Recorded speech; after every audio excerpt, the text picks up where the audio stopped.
Good morning, afternoon, evening, everyone. You're watching TDGB 95, Ergo. Today's video, we're going to talk about more than just making a book. We're going to talk about what I've been reading this summer in the summer Japanese heat. Actually, I'm only going to talk about one book, and that one book is called Demon Copperhead by Barbara Kingsolver, which is a reworking of David Copperfield into Appalachia in America. I read the first sentence of Demon Copperhead, which is, "First I got myself born," which immediately reminded me of David Copperfield, which I thought the first sentence was, "To begin my life at the beginning of my life," but that's the second sentence. The first sentence is, "Whether I shall turn out to be the hero of my own life or whether that station will be held by anyone else, these pages must show." Then we have the famous "To begin my life with the beginning of my life." So I am also, besides the ones I showed on screen, am reading David Copperfield.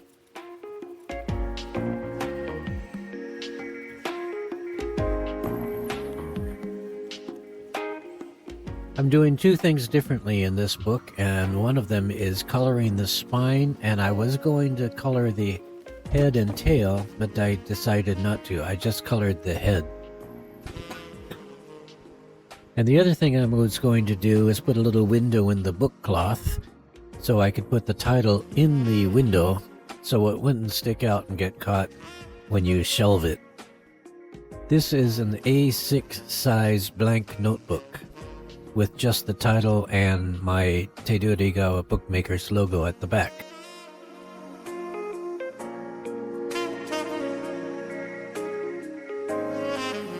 I have been saying in my YouTube channel, TDGB Bookmakers, and my podcast, TDGBbookmakers.podbean.com, that I am attempting to use as much scrap paper and scrap material leftover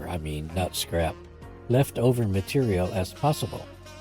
And in this particular book, Ergo, I discovered the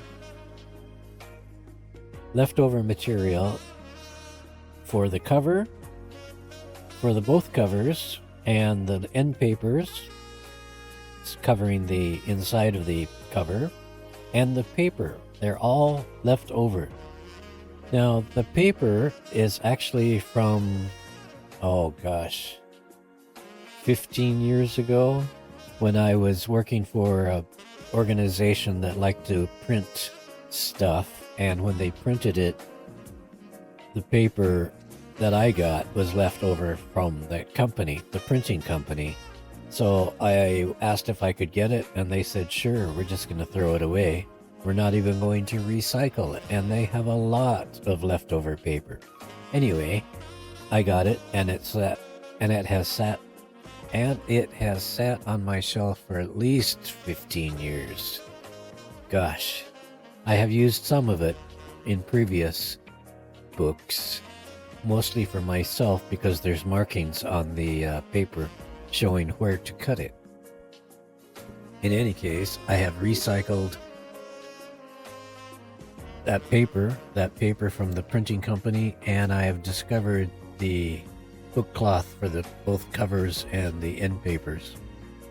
So I'm using up more material. As I make more books, I have more leftover stuff. I am now attempting to use that too. In this particular video, I think I have a pretty good shot of making a Coptic binding. Previous videos have not been particularly clear, I don't think, but I think this one is a little bit clearer, and it's speeded up because watching me struggle through a Coptic binding for 15-20 minutes is not that exciting. But I think you can get the idea of how to make a Coptic binding. I just did the first and second signature because after the second signature, any other signatures is sewn the same way.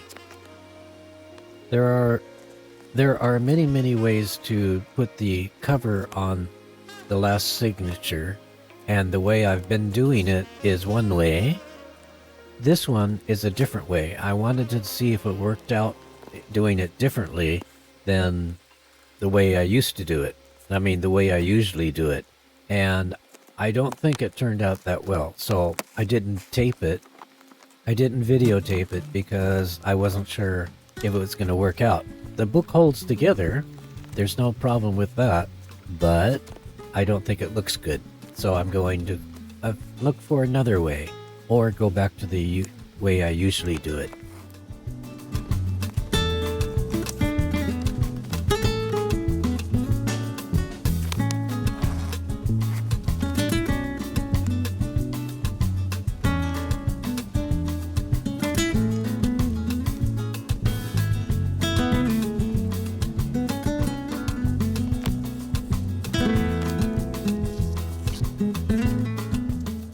I did a third thing on Ergo that I have usually not done on other books I've made, and that is make the stations in the signatures equal on the head and tail.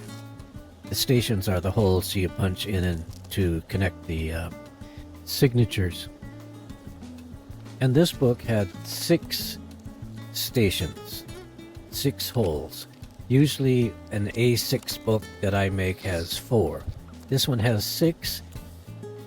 The first station on the head and tail is 1 centimeter from the edge, and space between stations is 2 centimeters.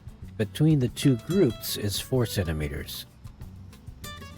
The space between the stations is colored differently, and between the 2 groups it's colored purple. Because I measured the stations accurately from the head and tail, I could have flipped some of the signatures around to have more colorful spine, but I didn't, but the possibility was there. Thanks for watching.